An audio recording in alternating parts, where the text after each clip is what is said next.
सईबाई साहेब खूप दुःखी झाल्या. सईबाई साहेब खूप दुःखी झाल्या. त्या वारंवार शंभू बाळांना पडदाआड घेत राहिल्या. पण शंभू बाळाचं रडणं काही थांबतच नव्हतं. मोठ्या लगबगीने राजवैद्य गडावर दाखल झाले होते. त्यांनी सईबाई राणीसाहेबांची नाडी परीक्षा केली. नाडी परीक्षा केल्यानंतर राजवैद्यांच्या चेहऱ्यावरती मोठी चिंता स्पष्टपणे दिसत होती. मोठी चिंता स्पष्टपणे दिसत होती. राजवैद्यांची चिंता पाहून आऊसाहेबांनी त्यांना एकांतात बोलून सत्य काय आहे ते विचारले. त्यांना एकांतात बोलून सत्य काय आहे ते विचारले. गडावर चिंतेचे वातावरण पसरलं होतं. गडावर चिंतेचं वातावरण पसरलं होतं. शंभूबाळ रडतंय, शंभूबाळाची भूक भागत नाहीये हे पाहून अवघ्यांचं जणू जेवणच बंद झालं होतं. अवघ्यांचं जणू जेवणच बंद झालं होतं. आणि खरं आहे, छोटंसं ते लेकरू, आता त्याला आईच्या दुधाची गरज होती. आता त्याला त्याच्या आईच्या दुधाची गरज होती. परंतु जर त्याला आईचं दूध मिळालं नसेल तर त्या बाळाची भूक भागणार नाही. भुकेनं व्याकुळ झालेल्या शंभूबाळाला पाहून अवघा पुरंदर व्याकुळ झाला होता. अवघा पुरंदर व्याकुळ झाला होता. राजवैद्यांनी क्षणाचाही विलंब न करता सत्य काय आहे ते सांगितले. राणीसाहेबांना बाळांत व्याधी झाली आहे. त्यांना दूध येणे शक्य नाही, किंबहुना येणारही नाही.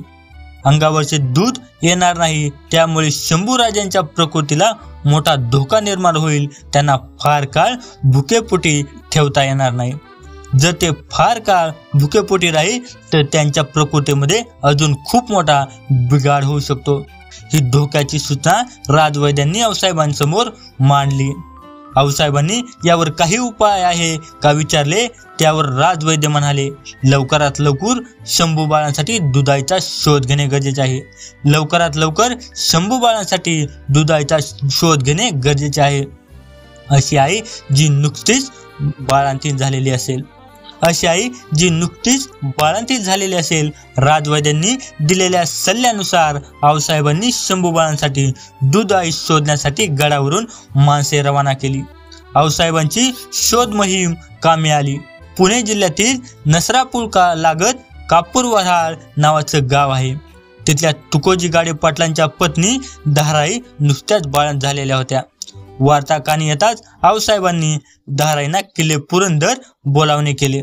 धाराईच्या मुलाचं नाव होतं बयाजी. धाराईंनी सुरुवातीला विचारलं की कोणाला दूध पाहिजे.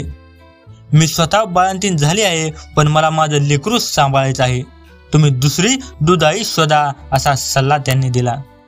गडावरच्या माणसांनी जेव्हा धाराईंना ज्या बाळाला 32 धारा पाजायच्या आहेत त्या बाळाचं नाव सांगतात धारावच्या पायाखालची जमीन सरकली. गडावरच्या माणसांनी जेव्हा सांगितले की तुम्हाला तुमच्या 32 धारा खुद दस्तूर शिवाजी महाराजांच्या पुत्राला म्हणजेच संभाजीराजांना पाजायच्या आहेत, तेव्हा धाराईंनी आई भवानीकडे हात पसरवले आणि आभार मानले. आई भवानी, स्वराज्य कार्यात मला खारीचा वाटा देण्याची तू मोठी संधी दिली आहेस. माझ्या राजाच्या लेकराला माझ्या 32 धारा पाजायच्या आहेत, म्हणजे माझ्यासाठी स्वराज्य कार्यच आहे. आमच्या दैवताचं लेकराला मी माझ्या 32 धारा पाजणार. लवकरच स्वतःचं काम आवृत्त घेतलं आणि मोठ्या लगबगीने आपल्या तान्हुल्या बायाजीला पाठीशी बांधून धाराई पुरंदरवर दाखल झाल्या. आपल्या लहानुल्या बयाजीला पाठीला बांधून धाराऊ पुरंदरवर दाखल झाल्या. धाराऊ आपल्या आऊसाहेबांच्या समोर बसल्या. आता आऊसाहेबांनी धाराऊचं मूल्यमापन करायचे ठरवले. कारण विषय स्वराज्याच्या वारसाचा होता. विषय स्वराज्याच्या युवराजांचा होता. विषय स्वराज्याच्या मोरल्या राजाचा होता. आऊसाहेबांनी धाराऊंना विचारले, बोल धाराऊ, तुला काय हवं आहे? तुला काय हवं आहे? तुला कुठल्याही गोष्टींची कमतरता भासू देणार नाही, कारण तू आमच्या शंभू बाळाला तुझ्या 32 धारा पाजणार आहेस. तुला जे हवं आहे ते सर्व मिळेल. त्याच वेळी धाराईने मोठं लाख मोलाचं उत्तर दिलं, आऊसाहेब, आपणही एक आई आहात. मी पण एक आई आहे. आता तुम्हीच सांगा आऊसाहेब, आईच्या दुधाचं कुठं सौदा केला जातो का? ते कधी विकत घेतलं जात नाही आणि विकलंही जात नाही. आणि हो तर आमच्या शुभाराजाचं लेकरू आहे. आणि हे तर आमच्या शुभाराजाचं लेकरू आहे. आमचा राजा आमच्यासाठी, आमच्या सुखासाठी स्वतःच्या सुखाचा विचार न करता हा मुलकातून त्या मुलकात दौड घेत असताना आम्ही आमच्या 32 धाराचं मोल कसं घ्यावं? ही संधी माझ्यासाठी स्वराज्याच्या सेवेची आहे. आणि स्वराज्याच्या कार्यात माझा हा खारीचा वाटा असेल. आऊसाहेब, होय, मी पाजणार माझ्या 32 धारा स्वराज्याच्या वारसाला. आऊसाहेबांनी शंभूबाळाला धारावच्या मांडीवर ठेवले. धारावनी शंभूबाळाला पदऱ्याआड घेतले. आता धारावच्या 32 धारेवर धाकले धनी पोट भरू लागला. धाकले धनी पोट भरू लागले. बाळ शंभूराजांचं रडणं थांबलं. दूध प्याल्यामुळे शंभूराजांच्या चेहऱ्यावरती तेज निर्माण झालं. आता मात्र आऊसाहेबांची मोठी चिंता दूर झाली होती. पण सईबाई साहेब मात्र फार दुःखात होत्या. 3 कन्यांच्या पाठीवरती पुत्र जन्माला आला, परंतु माझ्या पुत्राला मी माझं दूध पाजू शकले नाही, म्हणून त्यांच्या डोळ्यातून अश्रूच्या धारा नेहमी सुरू झाल्या. पण दुसऱ्या बाजूला त्यांना समाधानही होतं, कारण त्यांचं लेकरू आता धारावच्या दुधावर आपलं पोट भरत होतं. लेकराचा तिकडे पोट भरत होतं आणि इकडे आईचं मन भरत होतं.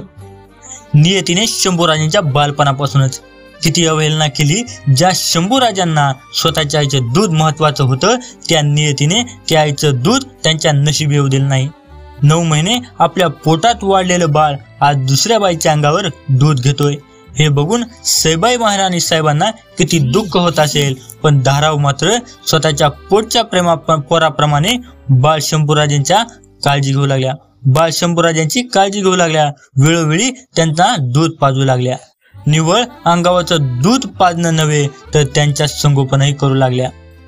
नियतीने शंभूबाळांच्या विरोधात आईच्या दुधाचा डाव टाकला असला तरी त्याच नियतीने शंभूराजांना धारावच्या निमित्ताने अजून एक आई दिली, अजून एक मायेचा पदर दिला. आता शंभूबाळ आई धारावच्या दुधावर वाढू लागलं. तिच्या दुधावर सर्जा संभाजीराजांना निपजलं.